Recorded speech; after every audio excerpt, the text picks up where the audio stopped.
Kwa hiyo tunaanza semina yetu ya siku 3 juu ya material prosperity, fedha na uchumi, na mambo yanayozunguka ufahamu juu ya fedha. Na ningependa uwe na sehemu ya kuandika. Tutafanya leo Ijumaa, tutafanya na kuunganisha kwenye mkesha. Tutapumzika kidogo tu dakika chache hivi afu tutaingia kwenye mkesha. Nitajitahidi kupata break kila baada ya masaa mawili. Kwa hiyo mtakuwa mnanikumbusha kama mnaangalia muda. Alafu ili tupate flow nzuri, lakini pia kama tutaweza kumaliza Jumapili itakuwa vizuri. Tusipomaliza Jumapili tutaendelea Jumatatu, kwa sababu Jumatatu itakuwa ni holiday. Kwa kama kuna mtu anaenda kazini siku hiyo haendi. Sasa tutaangalia kama tutafanya jioni. Hilo ni kitu ambacho nimekiwaza wakati nakuja. Tutafanya jioni au asubuhi au mchana, tutaangalia. Nafikiri uongozi utakuwa umeshapata jibu mpaka ifikapo Jumapili. Lakini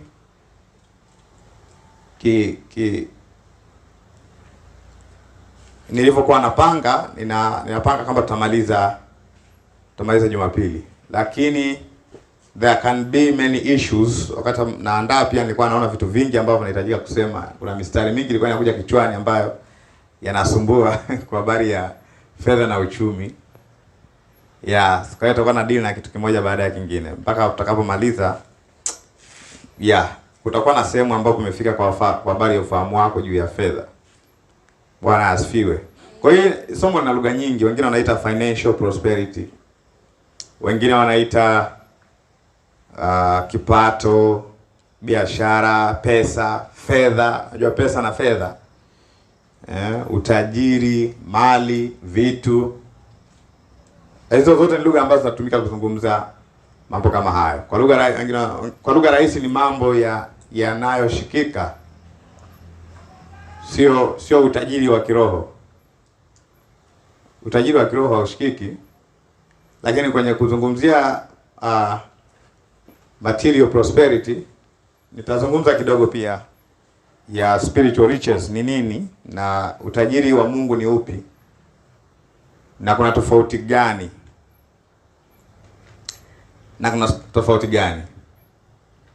Jambo la kwanza la kujua nini lengo la Biblia, kabla hatujaenda mbali sana. Nini lengo la Biblia? Tutaangalia kwenye mgawanyo wa Biblia ilivyokaa.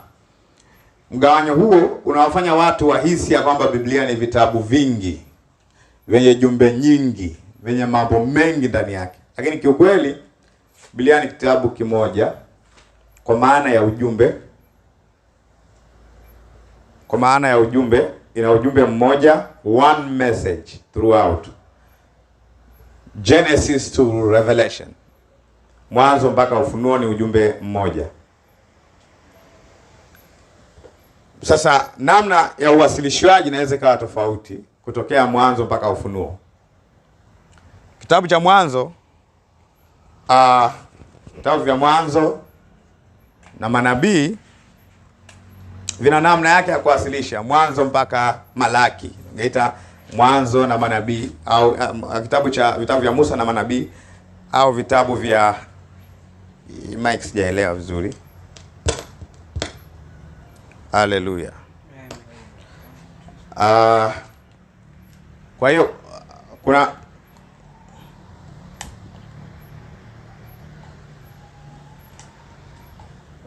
kuna namna ambayo ni vizuri tukaangalia tunavyowasilisha, namna ambavyo waandishi wamewasilisha jambo moja kwa njia nyingi.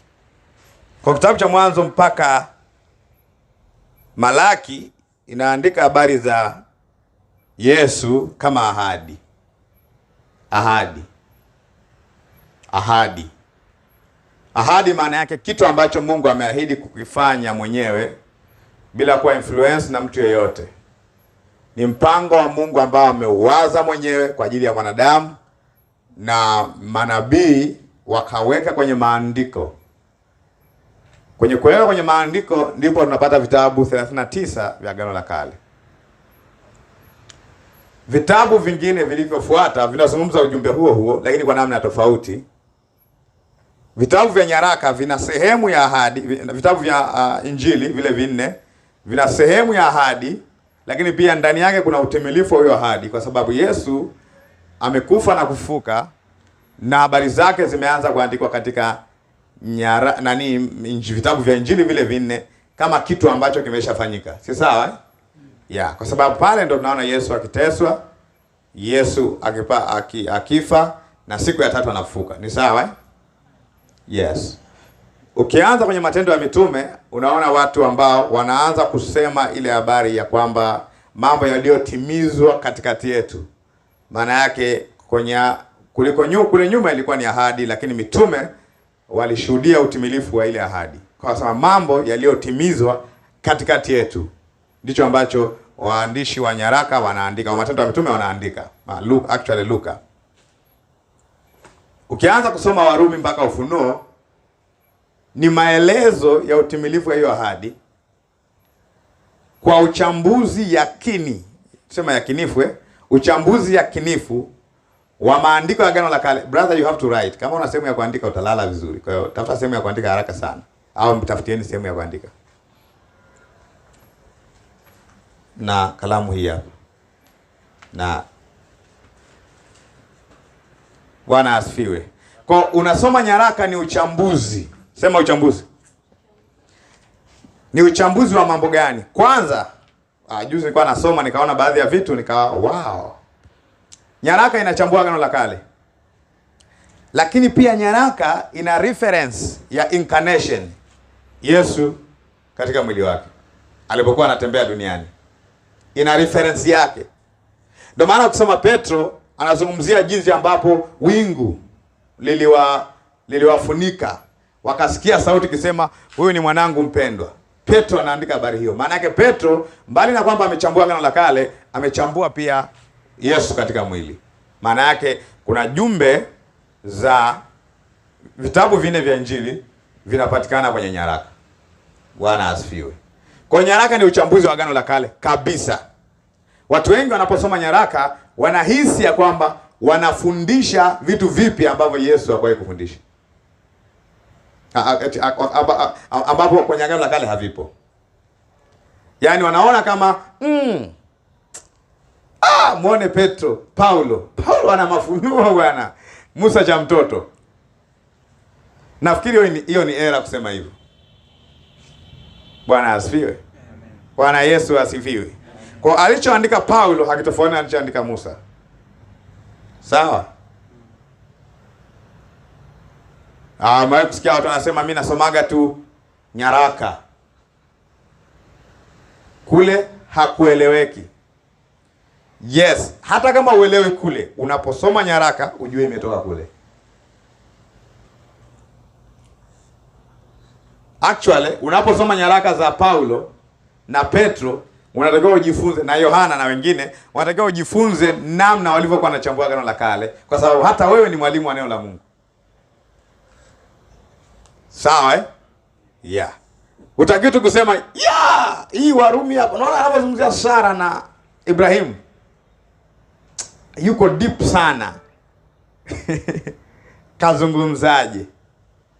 Na njia nzuri ya kujua alivyozungumza ni kwenda kusoma habari yenyewe na kuangalia alivyotafsiri. Inakupa nafasi ya wewe kuweza kujibu maswali yanayojitokeza kutokana na tafsiri mbaya ya Agano la Kale. Kwa sababu umegundua Paulo alivyotafsiri, umegundua Yesu alivyotafsiri, Yohana alivyotafsiri.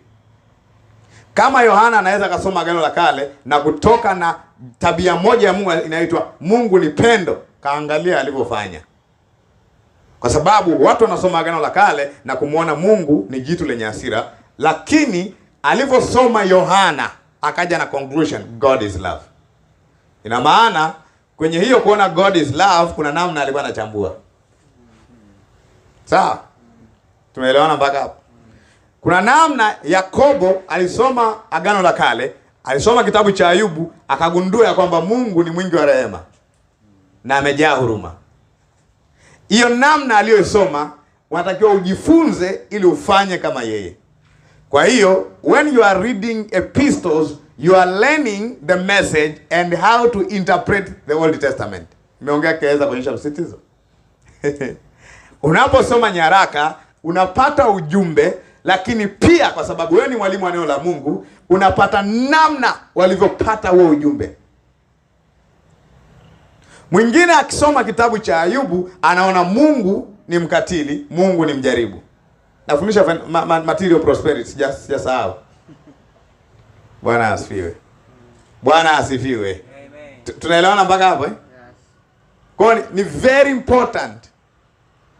Swala la kwanza la kujiuliza, je, mambo yote yaliyoko kwenye Agano la Kale yametumika kwenye Agano Jipya au vitabu vya nyaraka? Ambapo basically tunaita doctrinal material for believers. Tuseme Kiswahili. Mambo yote yaliyoandikwa kwenye Agano la Kale yameandikwa kwenye nyaraka kama doctrine, kama fundisho? Jibu ni hapana. Cha kwanza kitakachoonyesha kwamba jibu ni hapana ni kwa sababu nyaraka ni chache lakini yale ni mengi. Au naongea pumba? Ukiangalia idadi ya chapters zilizoko kwenye nyaraka hazifanani na zilizoko kwenye Mwanzo mpaka Malaki. Ni sawa eh? Gawa kwenye Biblia yako alafu fanya hivi. Anzia pale anza kwenye hata ukianza Warumi no problem. Hata ukianza anza kwenye Warumi shika hivi.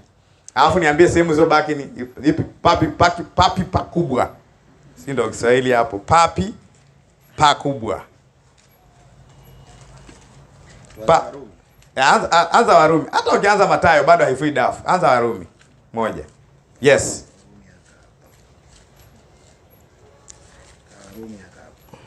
Warumi mpaka Ufunuo ndo hizi hapa. Umeona eh? Umeona Warumi mpaka Ufunuo? Jamani mnaona hii? Mnaosikiliza mnaona huko? Angalia ka Warumi kako hapa. Lakini hizi ni matokeo ya huku. Ina maana hawakuchukua kila kitu. Kwa hiyo kuna vitu hawakuwahi kukoti. Kuna vitu hawakuwahi kutafsiri. Si hatari? Ina maana kwenye Agano la Kale kuna mambo mengi zaidi ambayo mitume hawakugusa wala Yesu hakugusa.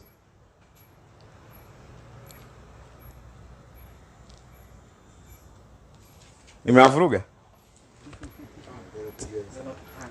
Mtaka mjue sababu? Yeah. Sababu hii hapa. Timotheo wa pili mlango wa 3. Leo tutaanza kuanzia mstari wa 12. Timotheo wa pili mlango wa 3. Sababu ipo. Timotheo wa pili mlango wa 3 mstari wa 12, tutaanzia hapo.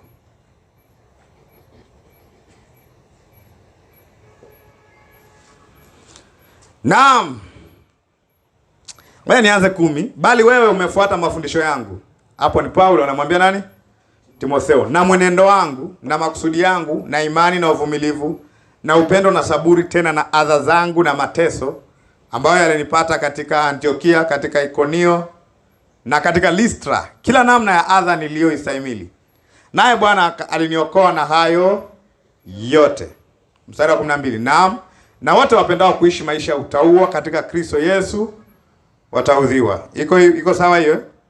Yeah, lakini nazuia roho ya maudhi. Wataudhiwa. Hiyo nukta iko hapo. Lakini watu wabaya na wadanganyaji wataendelea na kuzidi kuwa waovu. Watu wangapi? Waina gani? Wabaya na wadanganyaji wataendelea na kuzidi kuwa waovu, wakidanganya na kudanganyika. Actually hawa ni wahubiri, sawa? Yeah, sio watu ambao wanaenda kusema uongo. Jamani mimi nimeokota gari na hajapata. Hawa ni watu purely preachers, wahubiri wakidanganya na kudanganyika.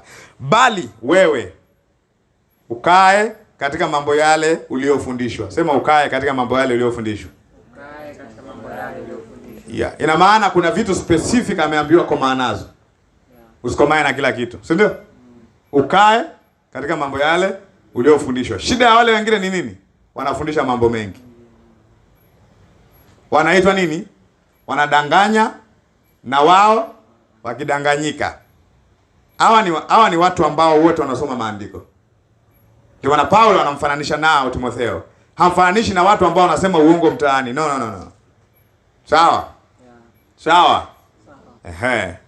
Sijasema kusema uongo mtaani ni mbaya, ni nzuri. Nazungumza kile kinachozungumziwa hapa, sawa?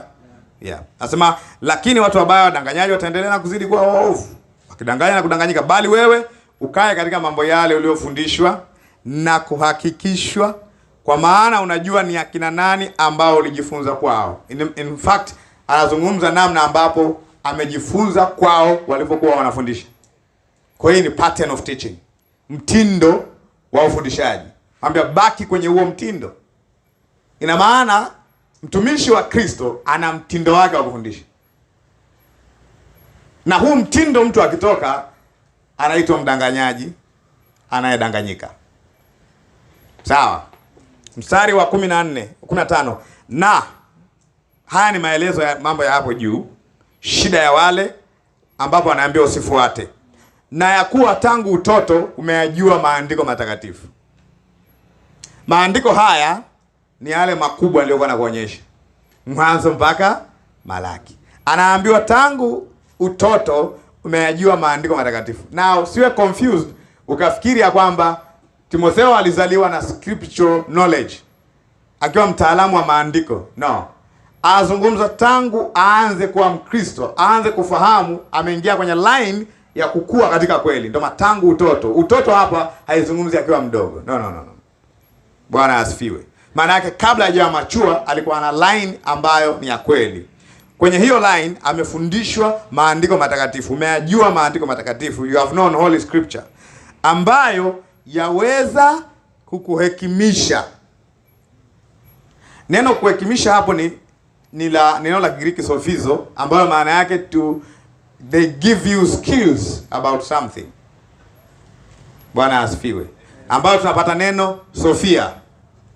Hekima ni neno linaonekana kwenye study, kwenye ujuzi, kwenye namna unaofanya jambo. Tunasema huyu jamaa ana hekima. Hekima sio kukaa chini kama ambavyo tunajuaga mara nyingi. Kwa watu wengi wanafikiri hekima ni kukaa kimya.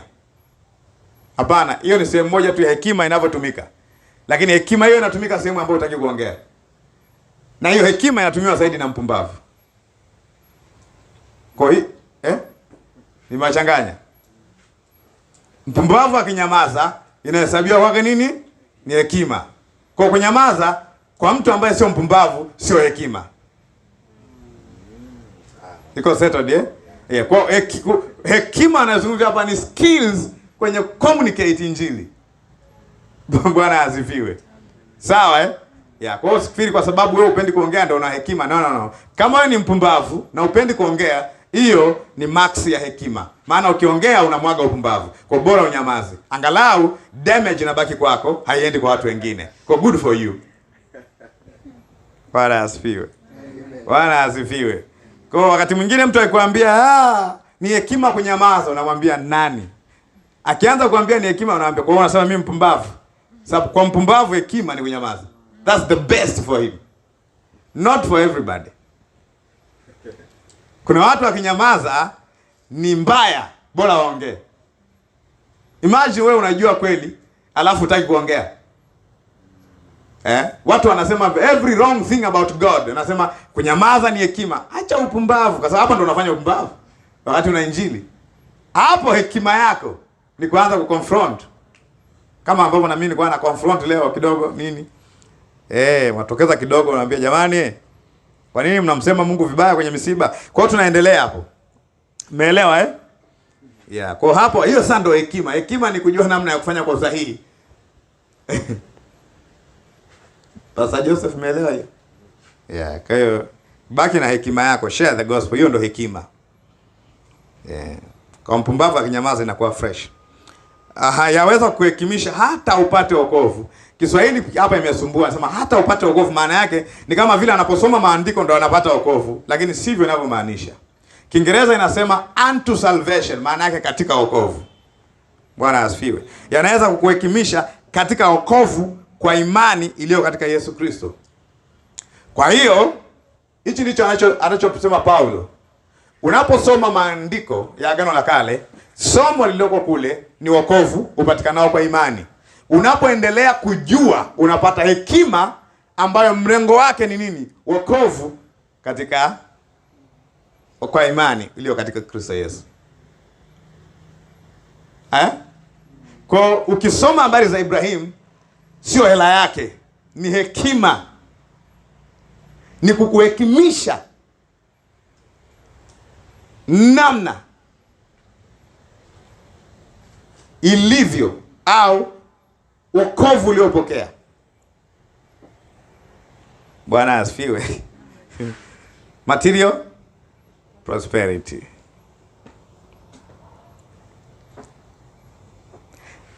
Mbele anasema kila andiko lenye pumzi ya Mungu lafaa kwa mafundisho na kwa kuwaonya watu makosa yao na kuwaongoza na kuadibisha katika haki, ili mtu wa Mungu awe kamili, amekamilishwa apate kutenda kila tendo jema.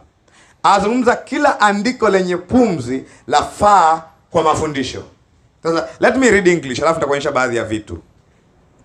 Wewe soma Kiingereza hapo. Kwa kila andiko ni maandiko ya Agano la Kale, si ndio?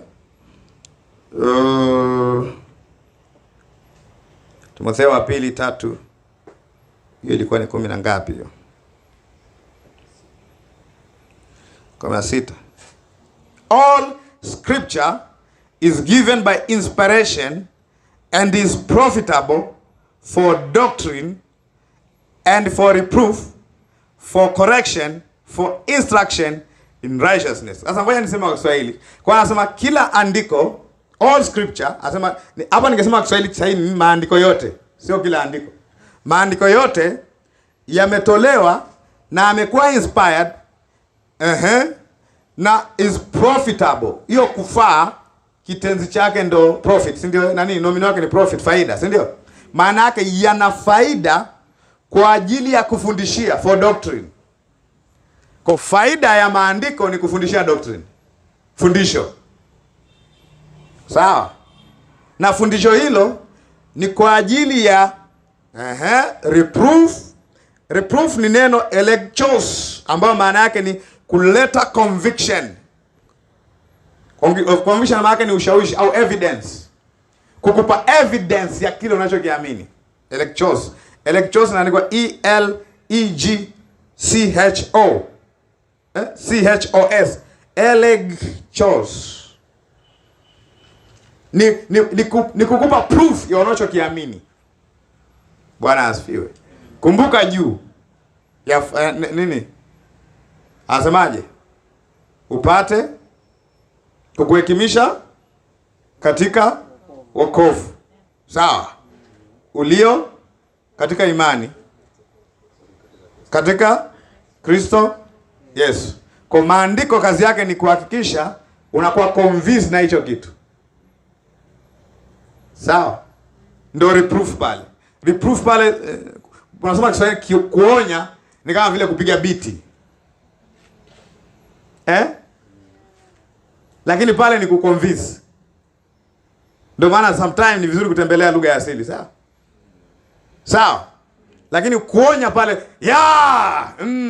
ni evidence. Kiswahili kama kuonya, alafu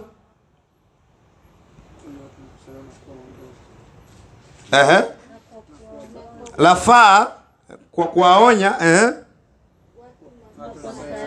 watu makosa yao. Unajua watu makosa yao Kiingereza imeandikwaje? Correction. Sasa correction ni neno la Kigiriki epanothosis. Sasa mnao Sword Bible. Hii kutaja ya maherufi ni E P A N O R T H O S I S, ambayo maana yake ni kureform au kustraighten. Kwa correction sio lazima wewe umefanya kitu kibaya. Ni kama vile ulikuwa una huendi vizuri, unanyoshewa mstari. Hiyo ndio correction. To straightening up. Correctify au reform. Hiyo ndio maana ya correction. Alafu neno lingine ni for instruction. Instruction ni neno paideia. Limetumika sehemu nyingi sana kwenye Biblia na kwenye kitabu cha Moyo wa Baba nimezungumzia hili neno. Paideia, instruction, Kiswahili kinasemaje? Kwaongoza. Hapa imetumia paideia. Sasa ukiona kuongoza hapa ni unawaza uongozi. Lakini hapa paideia ni lugha inayotumika kwa ajili ya namna ya kumtrain mtoto. Kumfundisha mtoto. Ndio paideia. Au sehemu nyingine imetumika kama discipline. Kwa ile namna unavyomuelekeza mtoto by training and education, hiyo inaitwa nini? Paideia. Paideia inaandikwa hivi, pai hiyo P A I D E I A. Paideia. Hiyo andika, hiyo ni muhimu, itakusaidia kwa sababu unapochambua maandiko siku nyingine utaona kitu kinakusumbua, utaenda kucheki hiyo neno. Kwa ni training. Ni training ambayo pata mtu. Hata kwenye original word ya hilo neno imetokana na neno tutorage. Unajua tutor Wangapi wamesoma chuoni unajua tutor? Tutor anafanya nini? Ana teach, ana train. Bwana asifiwe. Nurturing, kama kumlea mtoto. To train a child. Asili ya neno hiyo ni paideu, ambayo ni to train a child, training children. Bwana asifiwe. Yes. Kwa hiyo ili mtu wa Mungu awe mkamilifu, a man of God to be perfect, awe thoroughly furnished, awe ametengenezwa ili atende kile kazi njema, anatakiwa awe trained kwenye eneo moja inaitwa nini? Salvation, kwa kutumia maandiko ya Agano la Kale. Ndicho ambacho wakati anaandikiwa hii barua hakuwa na vitabu vingine. Sawa? Are you learning? Yeah. Kwa hiyo ndio kazi. Huu ni waraka. Ni uchambuzi wa Agano la Kale. Lakini anaonyesha, umeshajua kwa nini sasa hawakuchukua kila kitu kwenye kule. Kwa sababu sio kila kitu kule kinazungumzia wokovu.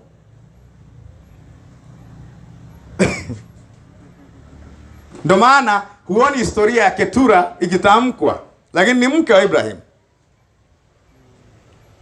Lakini Ketura alikuwepo. Lakini you never see Ketura mentioned kwenye nyaraka. Au nyinyi mmeona ndugu zangu? Kwa hiyo ndio maana imekuwa vitabu vichache. Kwa sababu wamechukua mambo yanayohusu wokovu wakayaweka pale. Ni kweli kwenye Agano la Kale kuna historia ya wafalme.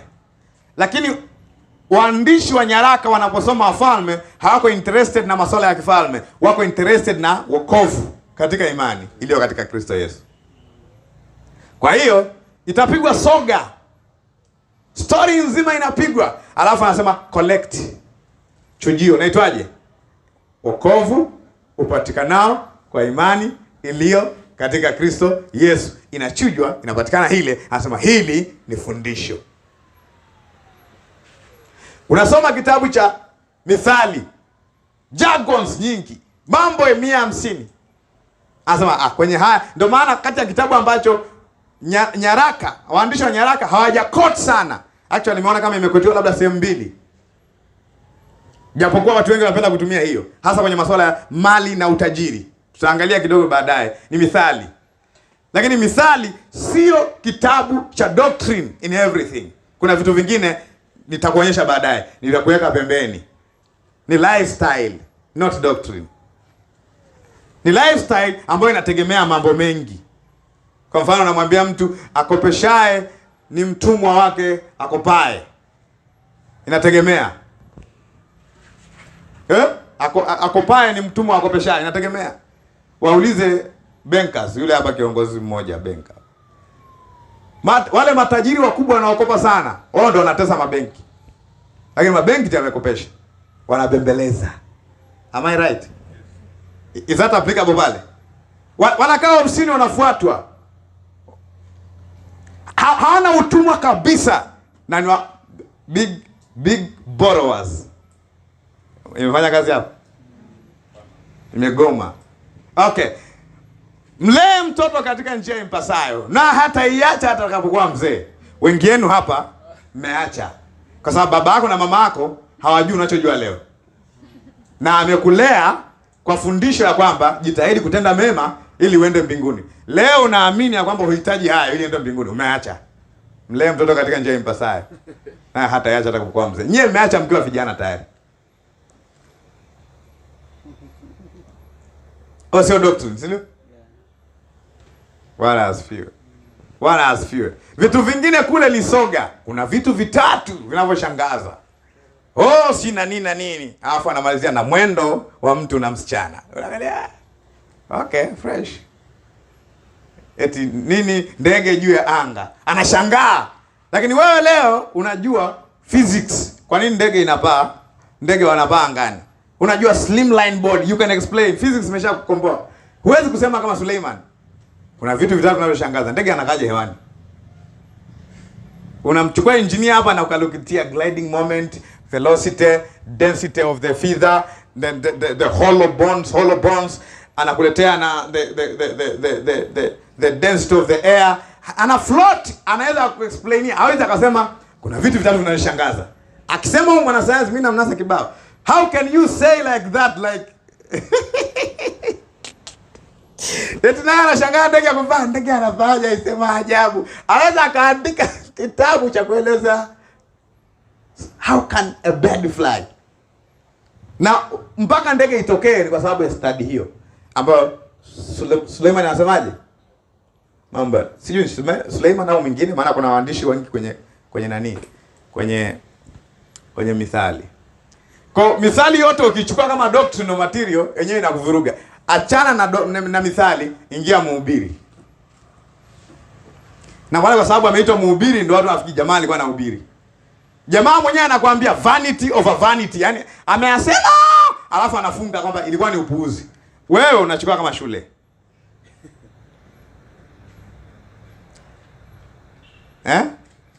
Kuna ile Mhubiri 9:11 watu wanapenda sana. Si wenye mbio washindao kwenye michezo. Muulize Usain Bolt.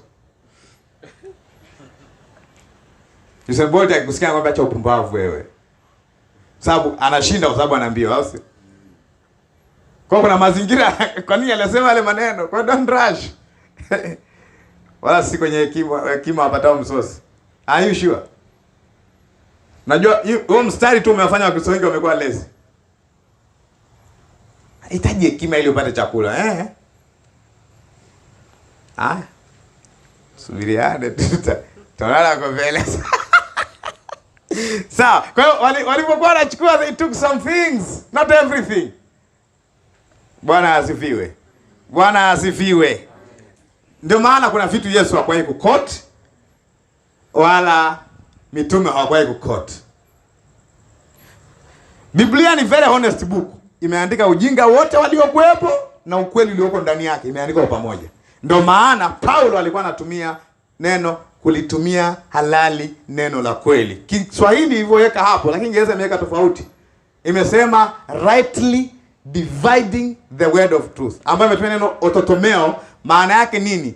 Kuweka sawa, kupangilia kitu kimoja kikae sehemu yake. Maana yake nasema hii sio wokovu, weka pembeni. Hii ni wokovu, weka sehemu yake. Kama hapo tumia wanapofanya surgery. Bwana asifiwe. Bwana asifiwe.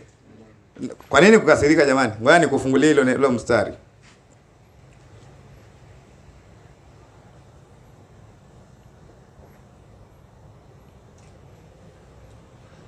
Bwana Yesu asifiwe. Timotheo wa pili, mlango wa 2:15.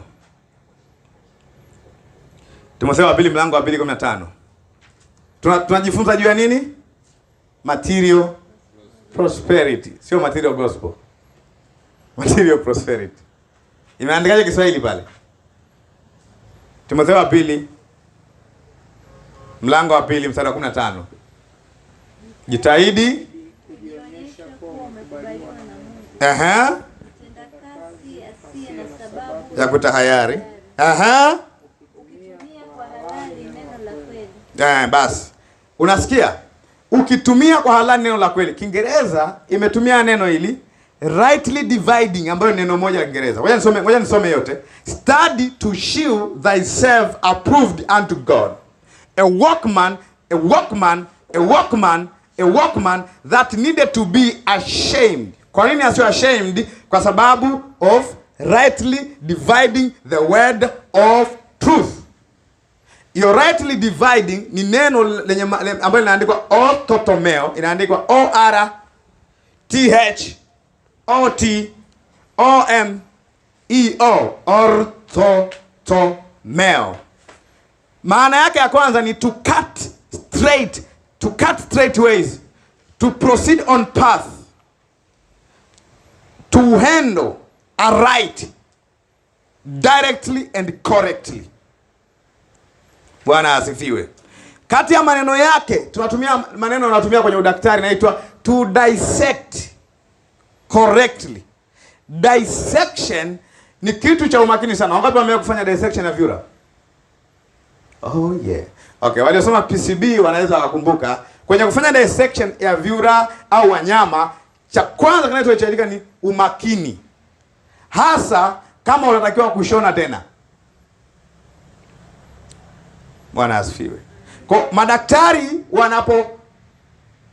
wanapofanya dissection au kutafuta kitu labda kwenye utumbo, wanatumia kanuni ya ndio mnaita orthotometrics.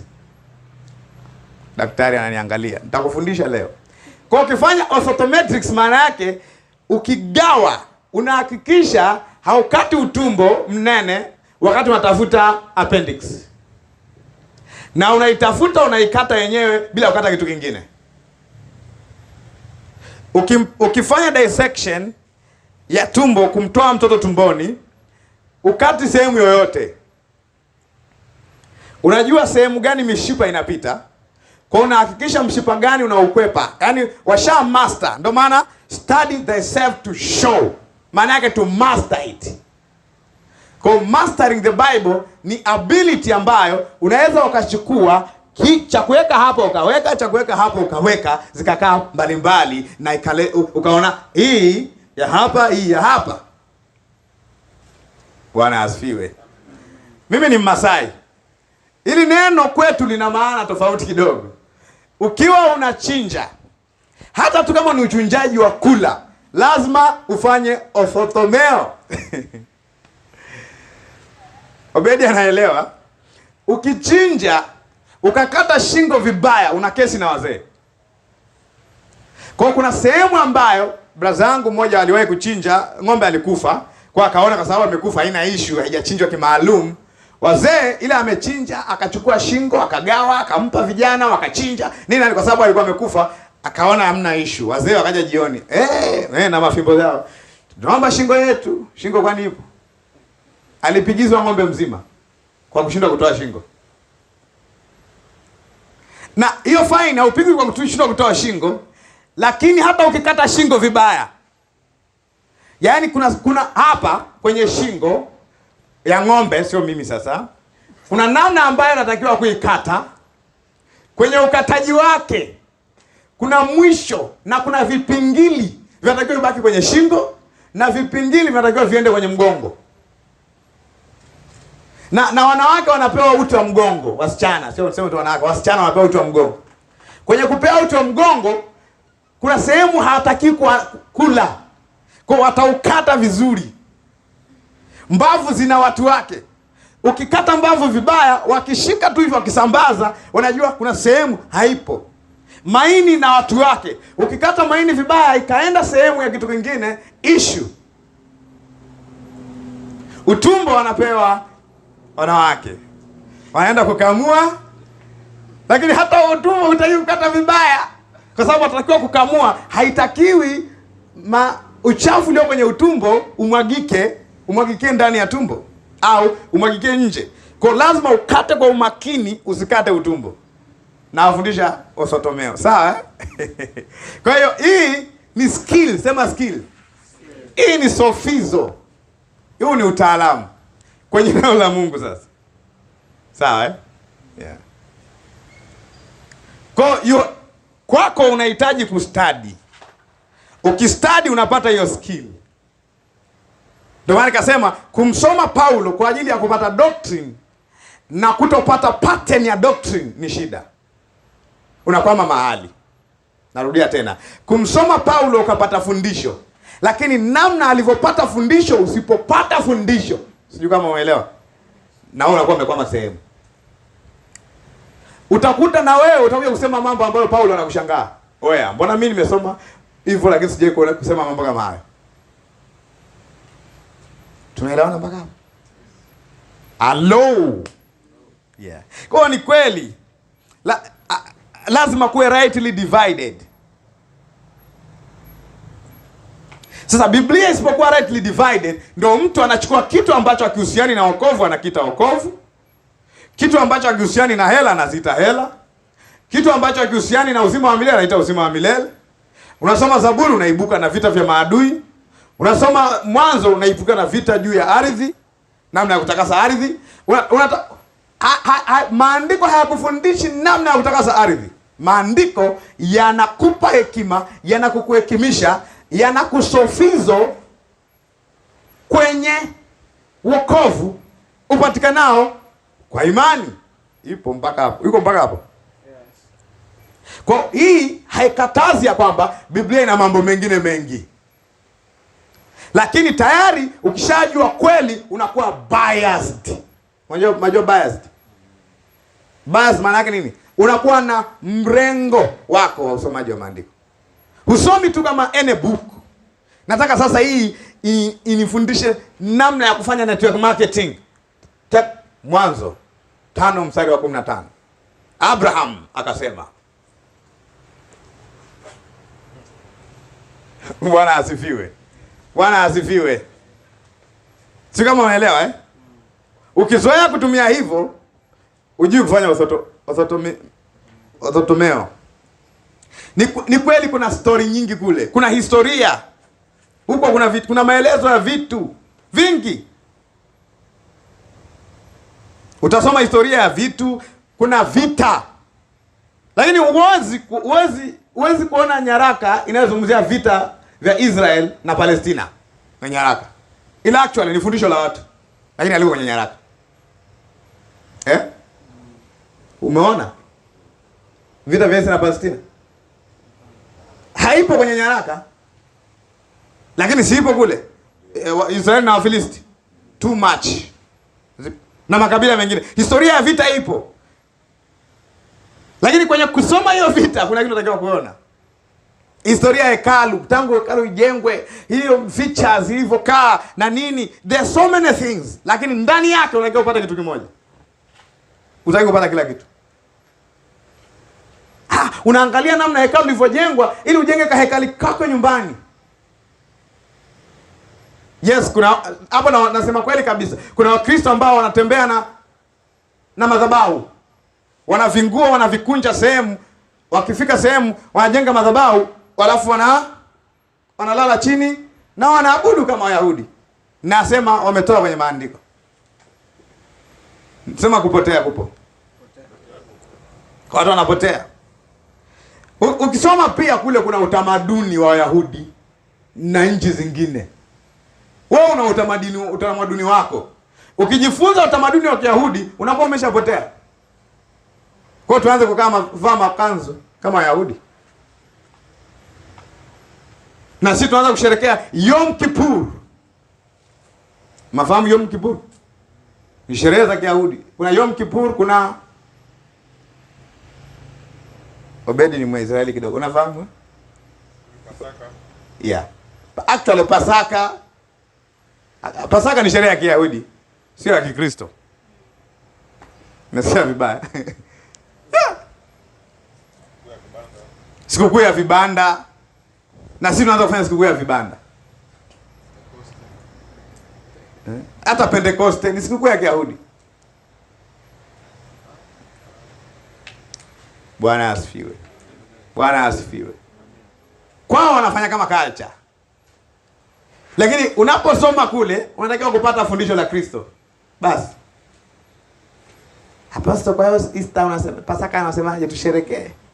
Kama unataka kwenda kula beche, nenda kale beche fresh. Mimi nikialikwa naenda kupiga beche. Lakini mimi sifanyi ibada. Kwa sababu najua maana ya ibada. Ibada ni doctrine of Christ. Kwa kule unaweza ukapata maagizo ya wanadamu. Na unasoma maandiko. ukapata maagizo ya wanadamu. Kwenye Mathayo 17 anasemaje? Lakini mioyo yao iko mbali nami, wakifundisha kutokea wapi? Biblia, maandiko, maagizo yaliyo ya wanadamu. So you are reading, but what you are getting ni instruction of men. Anasema that's a vain worship. Hiyo ni ibada ya bure. Sawa? Kwa ibada ya kweli ni namna unavyosoma maandiko. Unaweza ukawa na inama na kuinuka hapa, tunainama tunainuka, makofi kwa Yesu, pem pem pem pem pem. Kumbe raha yako ni kukata kiuno tu, hamna kingine. Bwana asifiwe. Kwani nimesema kukata kiuno ni dhambi jamani?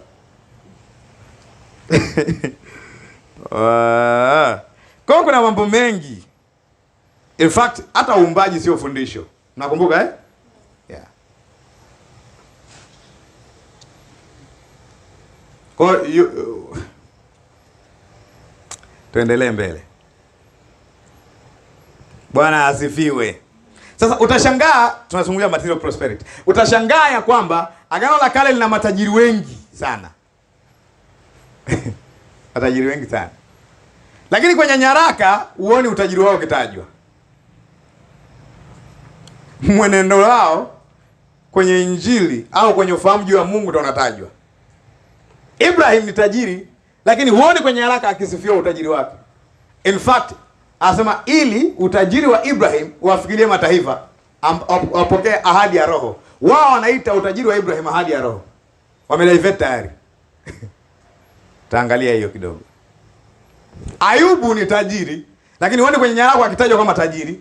Anatajwa kama mtu ambaye alikuwa na shida kwenye ufahamu wake juu ya Mungu, kwenye Yakobo, ambayo imekuwa corrected na kwenye Yakobo 5:11 unaonekana Ayubu subira yake ndio inatajwa, sio hela yake. Yakobo 5:11 kama mmekumbuka tulisoma juzi. Tunaona mwisho wake, watu kama wakina Ayubu walikuwa na subira. Mwisho wa Mungu ilikuwa ni nini? Mwingi wa rehema na mwenye huruma. Kwa inaonyeshwa character, saburi, subira. Halo?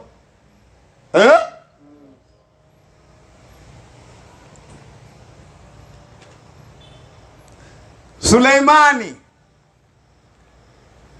Yesu actually anamtaja Suleimani sio kumsifia, lakini kuonyesha kwamba haukamilika. Suleimani katika utajiri wake wote. Alafu anasema hapa yupo aliye mkuu katika kuliko Suleiman. Alafu aliye mkuu kuliko Suleiman hana magari ya vita kama Suleiman. Yes. Aliye mkuu kuliko Suleiman anasema hana pa kulaza kichwa chake. Aliye mkuu kuliko Suleiman ana wanafunzi 12. Wala hajawahi kufanya sherehe. Sherehe ya Suleiman mmoja walikuwa wanachinjwa ng'ombe 1000. Lakini mkuu kuliko Suleiman.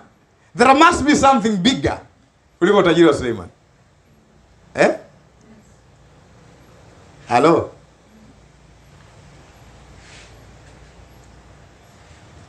Bwana asifiwe. Bwana asifiwe.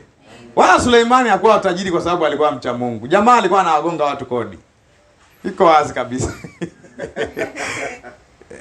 Ila ukisoma kwa haraka unaona tu kwenye ndoto pale. Aliota ndoto. Mungu akamwambia omba utakacho. Akasema nitakupa hela. Nitakupa, akasema nipe hekima niongoze watu hao. So nitakuongezea na mpunga. Okay, nenda angalia practical yake, usiishie hapo. Kaangalia practical yake, anatengenezaje mpunga? Kodi. Watu walikuwa wanamfuata, walikuwa wanapiga hela ndefu. Anyway, tuache kazi. Tutaenda huko mbele. Tunasoma kwanza introduction, sawa Bwana asifiwe. Kwa alikuwepo, Ibrahim alikuwepo, Isaka alikuwa nazo. Na Isaka pia kuna sehemu alikuwa hana. Wasema aligonga njaa. Kwani alikuwa haamini? Akaambiwa kimbia, nenda huko. Sema wenye Mungu hakimbii wakiwa na njaa. Umeona kampuni inafungwa, unaangania pale, mimi niko hapa. mimi ni mtumishi wa Bwana. Isaka alikuwa mtumishi wa shetani. Kaenda kakimbia, hapa yakimbia kwa watakatifu wa Bwana. Kakimbia Misri. Misri. Ibrahim mwenyewe njaa ilipamba. Kaenda kwa Abimeleki. Yakobo. Kwa hii tu inatosha kuonyesha kwamba they were not rich always. Kuna wakati walikuwa broke. Wakaenda Misri. Nakumbuka Kwani mlikuwa? Wakaenda Misri. Na ndo chanzo cha Israeli kwenda utumwani. Tunakumbuka? Yeah. Alienda Misri. Simply what happened? Njaa. Sasa ni common sense tu ya kwamba chakula iko Kenya, Tanzania hamna kwa chakula, alafu najitutumua hapa. Nenda kachukue msosi. Bwana asifiwe. Bwana asifiwe. Kwa uongozi mkubwa wa roho aliokuwa nao ni kwamba hoya utakufa hapa. Nenda ng'ambo hapa Misri ukale msosi. Lakini mimi ni mtumishi wa Bwana. Mimi ni nabii. Nenda. Na alienda akiwa na hofu. Aenda na mrembo wake pale, inabidi azuke. Kama sio mrembo wangu, huyu ni dada yangu. Ndo akashtukiwa mara mbili. Abimeleki alimshtukia na Farao alimshtukia. Zote alificha ID. Alimwambia wewe, hiyo kwenye national ID pale usiandike mke wa Mrs. Andika Miss. Bwana asifiwe. Bwana asifiwe. Yes. Wala Mungu hakumuita Ibrahimu ili awe tajiri. Sababu Ibrahimu alikuwa tajiri kabla hajaitwa. Alitoka kwenye familia bora. Ibrahim alikuwa ni tajiri aliyekuja kuwa nabii kwa kumwamini Mungu. Kwa hakuwa nabii ili awe tajiri, alikuwa tajiri akawa nabii. Maana aliondoka kwao. Unajua watu wengine wakisomaga Ibrahim wanashangaa. Mtu anaondoka kwao na wafanya kazi 300. Unamjua huyo mtu? Eti unatoka kwenu unaondoka na wafanya kazi 300. Vipi hapa?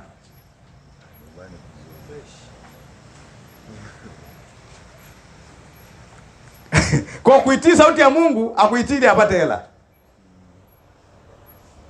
Umeelewa? Ibrahim akuitii sauti ya Mungu ili apate hela. Kwa sababu Mungu angekuja kwa njia hiyo angemwambia asikuelewe. Jamaa alikuwa na jeshi, sema jeshi. Kiasi kwamba Lutu amezinguliwa, akatuma nyomi. Kamata hao. Kwa jamaa alikuwa na power like a nation. Jeshi. Lakini Ibrahim alitamani kitu bora kuliko alichokuwa nacho. Inataka kufundisha kwamba kuna kitu ambacho Ibrahim alikuwa anakiona tofauti na watu wengi ambao wanaona kwa Ibrahim. Shida ni kwamba kila ambacho Ibrahim alioverlook ndio watu wanakiona. Kwa hakuridhishwa na utajiri wake.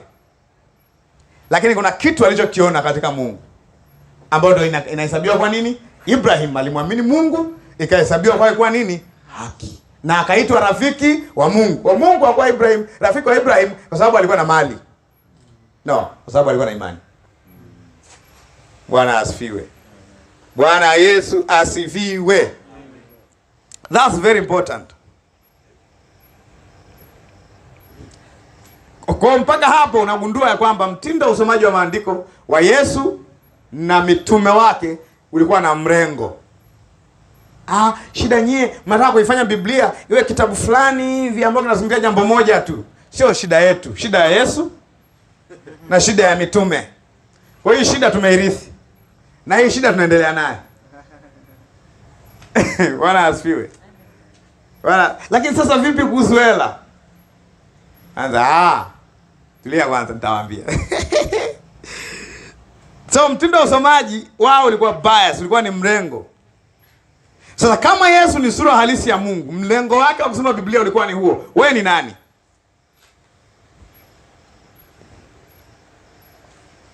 Kwa mrengo wa Yesu, wa usomaji wa maandiko unatakiwa uwe mrengo wetu, si ndio? Kama Yesu ana mrengo juu ya mali, huo mrengo wake ndio mrengo wetu. Mnaelewa? Maana mtumwa hawezi kuwa mkubwa kuliko bwana wake, si ndio? Kwa nini Yesu? Tulisoma vizuri juzi. Wakolosai 1:15. Tulisema vizuri juzi sana tu. Wakolosai 1:15. Why Jesus? Kwani vizuri kujifunza Yesu alivyokuwa anachukulia vitu kadha wa kadha. Wakolosai 1:15. Mnakumbuka vizuri eh? Anasema naye Yesu, hapa anazungumzia Yesu, naye ni mfano wa Mungu asiyeonekana, mzaliwa kwanza wa viumbe vyote. Mfano wa Mungu. Ile ni image of invisible God. Neno image pale ni neno zito. Kiswahili kiweka mfano imekaa namna fulani kama bado iko mbali, lakini image maana yake ni exact representation. Exact. Alivyo ndivyo alivyo. Sasa Mungu asiyeonekana anaonekana exactness yake katika mwili kwa njia ya Yesu Kristo. Maana yake mtu anayemsikiliza Yesu anamsikiliza Mungu. Mtu anayemkataa Yesu anamkataa Mungu. Halo. Kwa Mungu asiyeonekana amekuja katika mwili kusema hivi ndivyo nilivyo. Ndio maana sasa hivi mambo yanaendelea kwenye mtandao kwa habari ya Mungu. Mungu wewe ni mkali. Mungu, na mtu mmoja aliandika Mungu ni mkali. Usiku saa 6 ni baada ya matangazo kutangazwa juu ya msiba. Mungu ni mkali, wewe ni mkali. Mtu anaandika wewe ni mkali. Kwamba maana yake Mungu umefanya yako. Wewe ni mkali. Sema huyu mtu hamjui Yesu kabisa, ni Mkristo lakini hajaokoka wala hana wokovu. Maana wokovu haujui. Wala Mungu hamjui. Sababu asiyemjua mwana hamjui Baba. Kwa sababu unamjuaje asiyeonekana wakati umemkataa anayeonekana? Na anayeonekana anakuambia asiyeonekana yuko kama mimi.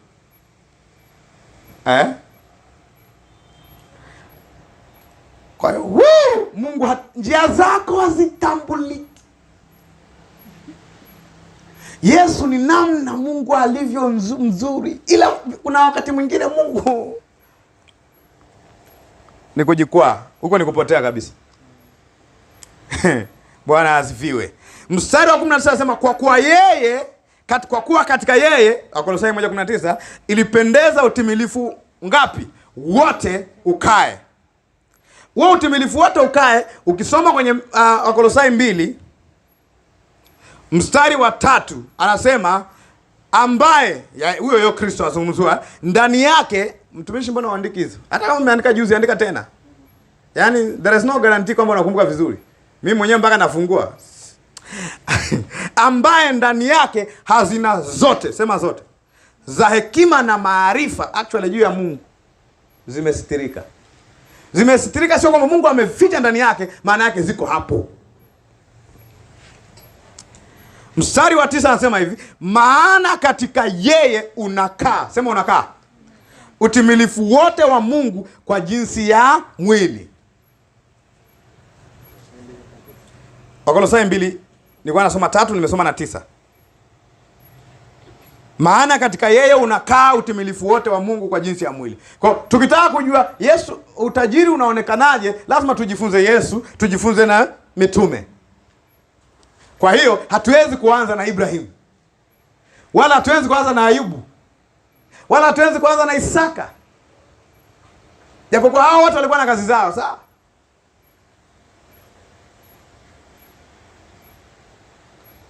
Unajua Habili alikuwa muamini, si ndio? Alikuwa na kazi. Kazi yake nini? Mbona mmeanza kuogopa Biblia zenu? Kazi ya Habili ilikuwa nini? Sema kufuga basi. Fugaji. Okay, kazi ya Kaini ilikuwa nini? Okay, kwa hiyo asiyeamini na wasioamini wote wanaweza kuwa na kazi. Nothing special. Lakini kazi ya wanaoamini ni kufuga. Na kazi ya wasioamini ni kulima. Kudagaje. Ukija huko mbele Ibrahim alikuwa na shamba. Ibrahim ndiye anakuvuruga maana alichanganya zote. Chin. Bwana asifiwe. Isaka kwani alikuwa anafanya nini? Isaka ndiye alilima akavuna. Bwana asifiwe. Kwa there is no career for believers and career for unbelievers. Gideon alikuwa anafanya nafuga amepeta ngano. Ni kazi pia kupepeta ngano. Hata kulima nani? Pilipili ni kali. Wapendwa wataki kuliwa. Mohere the farmer ananiangalia vibaya pale. Kwa watakiwa ulime vitu vimepoa poa kidogo. Kwa vitabu vya Agano Jipya ni vichache na vinachambua Agano la Kale. Ina maana hawakuchukua kila kitu. Tumeelewana mpaka hapo Yeah. Kwa hiyo hawakufundisha kila kitu kutokea kule. Walichukua baadhi ya vitu. Kwa ndio maana huwezi kuona, japokuwa sisi wahubiri wa leo tunaweza tukafanya mambo yafuatayo. Namna ya kuwa kiongozi kama Daudi. Lakini huwezi kuona Yesu wala mitume wakifundisha ile somo. Namna ya kuwa na mali nyingi kama Ayubu. Huwezi kuona akifundisha, si ndio? Namna ya kuwa na hekima kama Suleiman. Yesu alifundisha? Yesu alimdisi. Asema kuna aliye mkuu kuliko yeye. Kwa kwenda kujifunza hekima kwa Suleiman ni utoto. Kwa sababu Yesu anakuambia mkuu kuliko yeye yuko hapa. Alifuatwa na akina Queen of Sheba, si ndio? Toka huko Ethiopia akampelekea mali nini. Alafu Yesu anakuambia hiyo alichokuwa anakifanya cha mtoto, hekima. Lakini Yesu alimjia habari za wokovu. Ina maana wokovu ni hekima kubwa kuliko hekima ya Suleiman.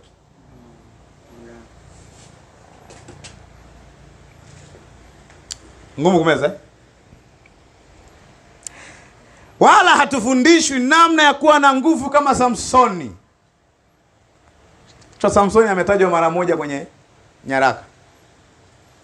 Kwenye Hall of Faith, Waebrania 11.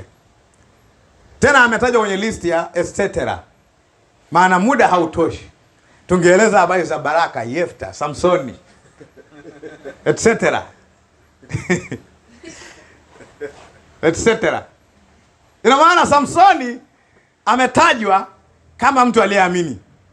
Japo kwa wengi wanajua Samsoni alikufa katika dhambi. Hiyo ni kuangalia vibaya tu. Mwandishi wa Waebrania anasema katika list of Hall of Faith Samsoni yupo. Na Baraka aliyekataa kwenda vitani yupo. Si Delila yupo. Na Rahabu yupo. Tena Rahabu yule kahaba kwenye Hall of Faith yupo.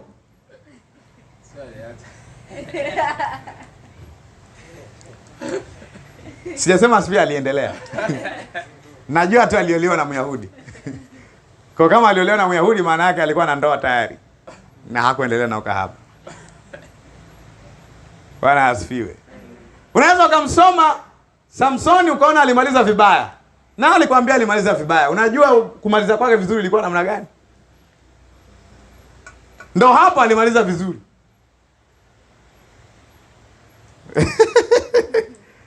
Mara tukifundisha mahusiano na namna ya kuzuia vijana wasianguke kwenye zinaa, tunainuka na Samson. Alikuwa powerful. Unaanza kuogopa wadada katika Bwana hapa. Maana unaogopa kwa katika uzinzi. Siku kianguka mama yangu sijui itakuwaje. Maana umewakwepa siku zote alafu siku naangukia ndio utagundua kwamba hiyo shule ya Samson hukuelewa. Alinyonga. Sasa shida ni kwamba mwanao ukihubiri hivyo Samsoni anaonekana, wewe unaonekana kama Samsoni, alafu ghafla wadada wote katika kanisa wanaonekana kama Delila. Samsoni a believer, alafu wadada wenzako, wadada zako katika imani ambao kanisani unaona kama kina Delila. That's stupidity kiwango cha PhD. Tayari fundisho liko biased. Aliko biased. Kila mdada unamwona Delila. Wakati kwenye list of Hall of Faith Delila hayupo. Lakini Samsoni yupo. Ina maana mdada akitaka kujifunza imani anamjua kwa Delila. Kwa nani? Upo. Ukisoma Waamuzi Usome kama wewe ni Delilah. Please, my dear sister. Don't Delilize yourself. You are not a Delilah. You are a believer. A Samson. Oho. Wewe ni masihi wa Bwana, mnadhiri wa Bwana. Kwa hiyo unasoma kwenye nyaraka unaona wamejaa imani, imani, imani, imani. Kristo, Kristo, Kristo, Kristo, Kristo. Na wanachambua Mwanzo mpaka Malaki. Umeelewa? Kwa hiyo tumekubaliana kwamba tafsiri ya Biblia ni mrengo, Diana, tafsiri ya Biblia ni mrengo. Una egemeo wake. Nye Kristo, Kristo kila siku. We mjanja kuliko Petro, Paulo, Yesu mwenyewe. Yesu alisoma Agano la Kale kama kitabu kinachomhusu yeye.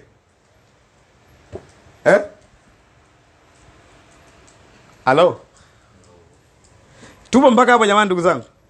Yeah. Kwa hiyo ukiondoa mrengo huo sasa, huo mrengo ambao Paulo anamwambia Timotheo, ukiondoa huo mrengo, Biblia inakuwa kitabu cha kawaida. Na watu wengi waliondoa huo mrengo wanatumia kama kitabu cha kawaida. Jasiriamali 1-on-1.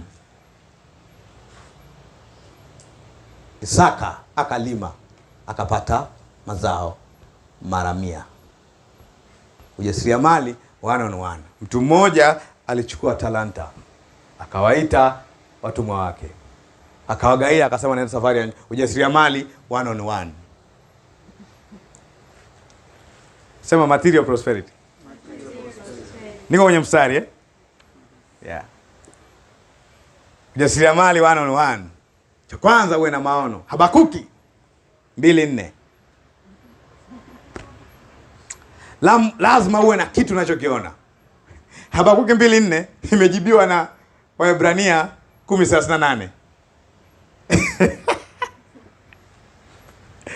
Pasipo maono watu waacha kujizuia. Bali bii yake upendi, bali heri mtu yule ashikae sheria. Bii yake utaki, maana haina hela.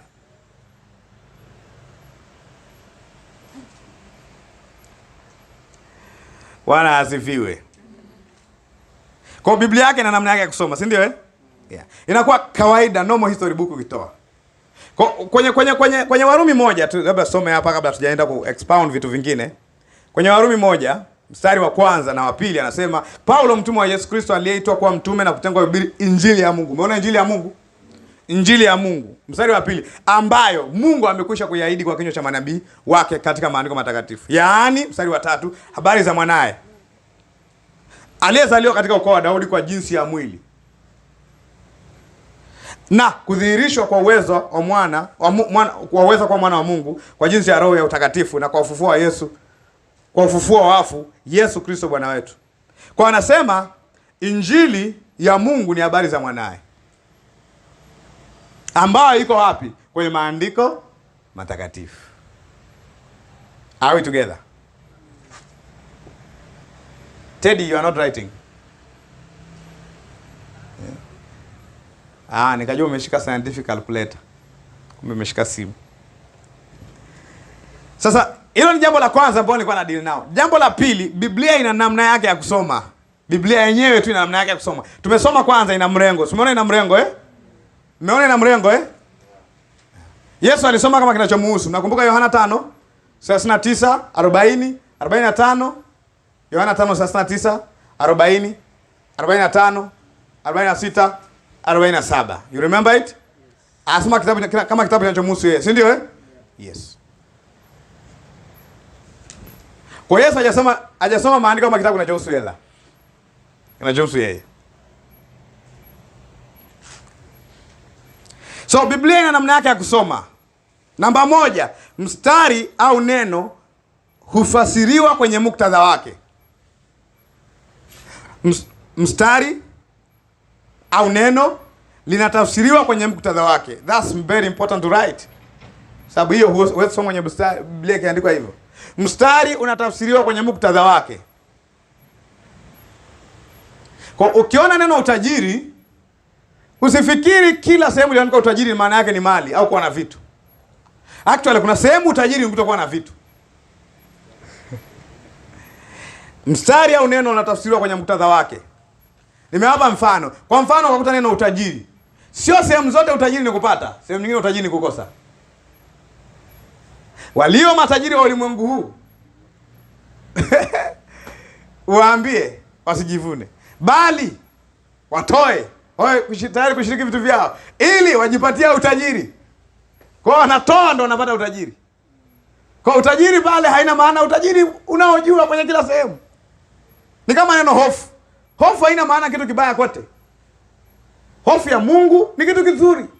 Na hofu ya Mungu sio kumwogopa Mungu, ni kumheshimu Mungu. Kumpa Mungu heshima. Hata neno hukumu sio kila sehemu ni mbaya. Paulo anaposema Petro, hukumuni ninyi wenyewe, maana yake amueni ninyi wenyewe. Kwa una sehemu hukumu maana yake ni kuamua. Kuamua ni kitu kizuri.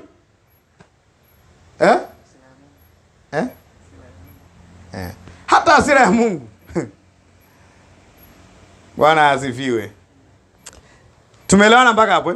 Kwa neno natafsiriwa kwenye muktadha, hapa alikuwa na maana gani? Juzi nilifundisha habari za divai na nikahusisha habari za roho.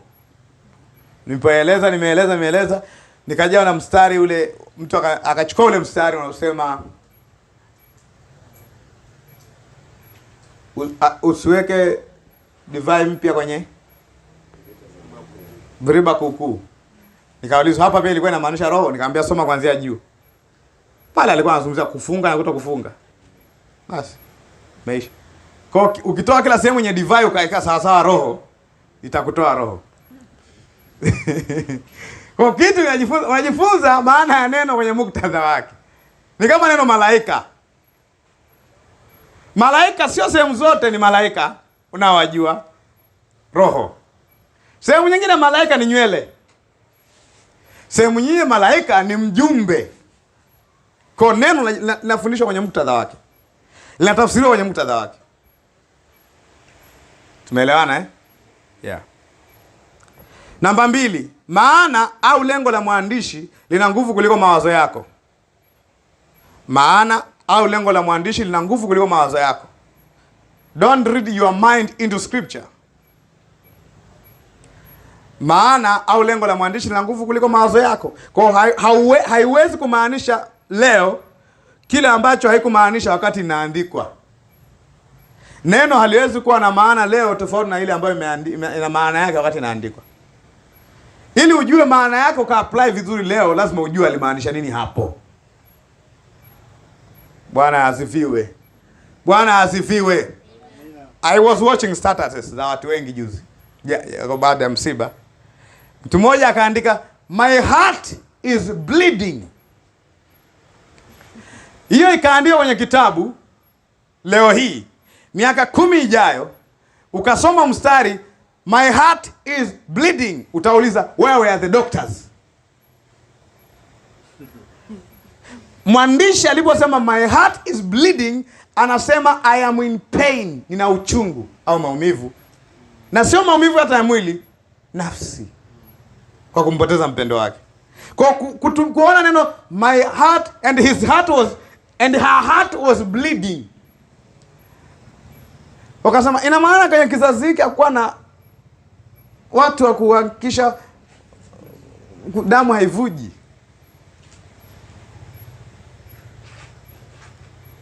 Bwana asifiwe. Kwa moyo wangu unavuja damu. Unajua Biblia ni literature pia eh? Yeah. Na walioandika wanajua story, wanajua soga, wanajua kupiga story, wanajua kutumia lugha za picha pia. Ndio maana Yesu kutumia mfano wa alipoambia mbona wanafunzi wako wafungi? Akasemaje? Akatumia lugha ya picha. Lugha ya kawaida inayotumika Uyahudini. Akasema huwezi kuchukua kiraka kipya ukae kwenye nguo ya zamani. Hiyo ni idioms. Huwezi kuchukua kiraka kipya wewe kwenye nguo ya zamani. Wewe utachukua literally, kweli, ukichukua inatatuka. Kwa hiyo ndio ulichoelewa. No, hakuwa anamaanisha hivyo. Hakuwa anafundisha tailoring. Maana tayari walikuwa wanajua tailoring. alikuwa anatumia wanachokijua kufundisha wanachokijua. Bwana asifiwe. Kutoa maelezo. Au anasema uwezi kuweka divai mpya kwenye kiriba kikukuu kwa sababu kiriba kitafanya nini? Cha kwanza unatakiwa kujua kiriba ni nini. Kilifananaje? Shida ni kwamba leo unaweza kufikiri kiriba ni chupa. Ukifikiri tu kiriba ni chupa umeshaharibu. Sababu chupa haipasuka kuwekwa divai. Kiriba ni nini? You have to go to the history. Check it. Sio ka cribalize what is not uncribalized. Sio kahakikisha una kitu ambacho hakipo mahali ambapo hakipo. Bwana asifiwe. Sio vibaya wakati fulani kujifunza na hujaelewa. Ukajifunza walikuwa wanashonaje nguo wakati huo pia. Bwana asifiwe. Kwa Luka ina historia yake. Kwa hakiwezi kumaanisha leo ambacho hakumaanisha wakati huo. Wasoma mstari pale anasema, muona pale huwezi kuweka kiriba, huwezi kuweka divai mpya kwenye kiriba kuku. Wanaona wanafundisha ding.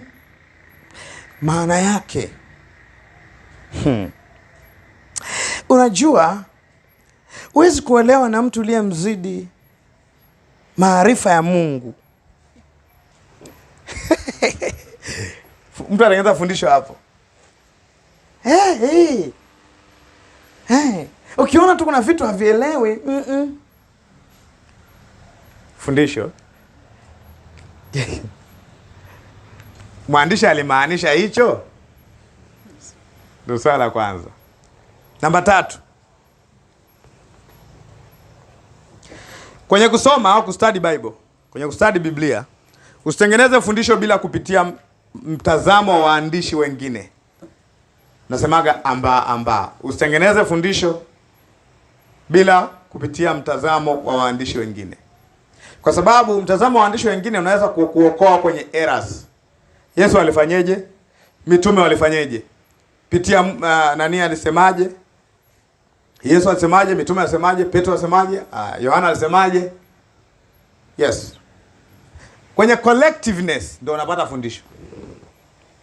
Kwenye jumla ya mambo aliyosema. Namba 4. Upeleke wazo kwenye Biblia, upate mstari wa kusimamia. Unajifunza mistari kwenye muktadha wake ili akupe wazo la kusimamia. Sio, nimesema vizuri? Upeleke wazo kwenye Biblia ili upate mistari ya kusimamia. Upeleke wazo kwenye Biblia ili upate mstari wa kusimamia. Unajifunza mistari kwenye muktadha wake ili akupe wazo la kusimamia.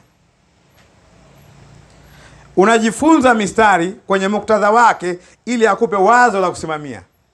Kwa hiyo maandiko yanatakiwa kukuambia hence this is the truth.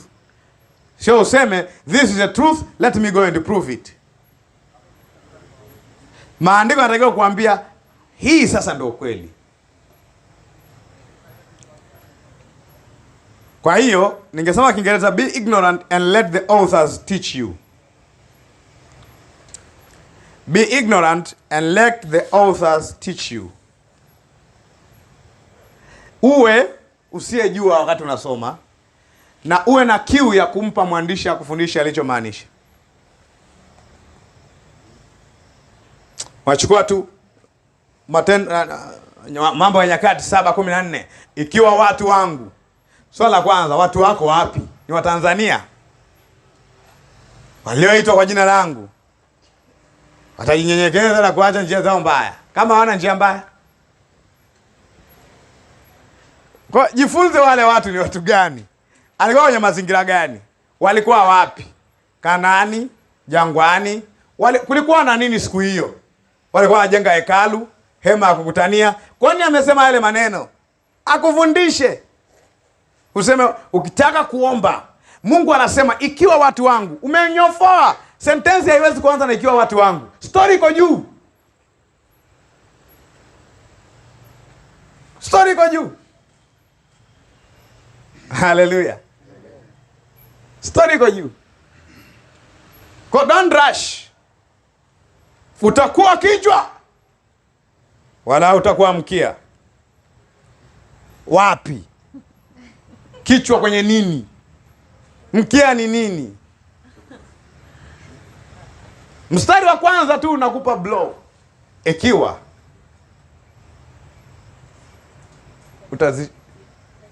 utasikiza kwa bidii sauti ya Bwana Mungu na kuyashika yote. Alikuwa anaambiwa nani ayashika yote? Watu waliokuwa jangwani. Walikuwa na shida gani? Wasioamini. Kwani aliwaambia maneno hayo kwa sababu hawaamini? Wewe unaamini? Ndio, sio maneno yako. Maana chini yake anasema hivi, na usiposikiza. Hiyo sio injili ya anayeamini. Injili hana anayeamini haambiwi ukisikia na usiposikia. Haambiwi. Kwa sababu muamini ameshasikia. Si ameamini sauti ya Bwana Mungu wake. Kumtii Kristo si ndio kumtii Bwana Mungu wako. Injili ya Mungu ni nani? Kristo. Umemwamini?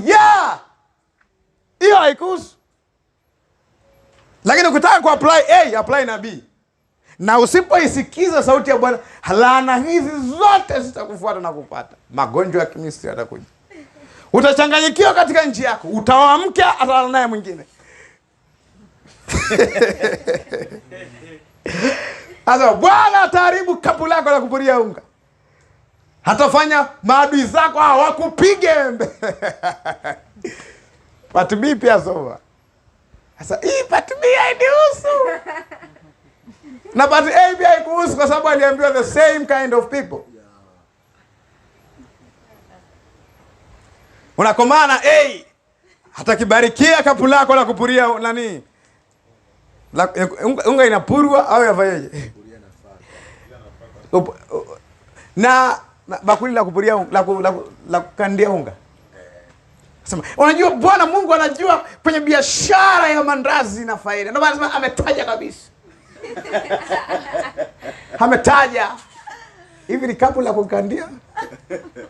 Nyie msomaji screenshot sahau yani sijui wenyewe mna nini.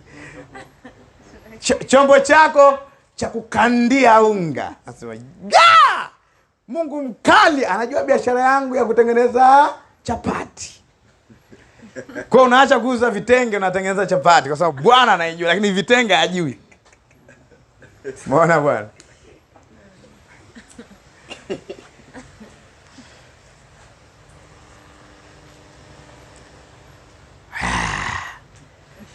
Unasoma pale atakufungulia hazina yako ya mbinguni.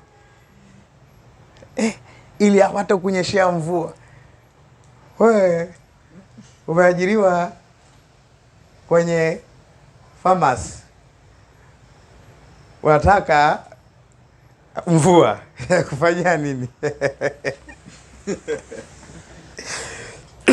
Sorry. Bwana asifiwe. Bwana Yesu asifiwe.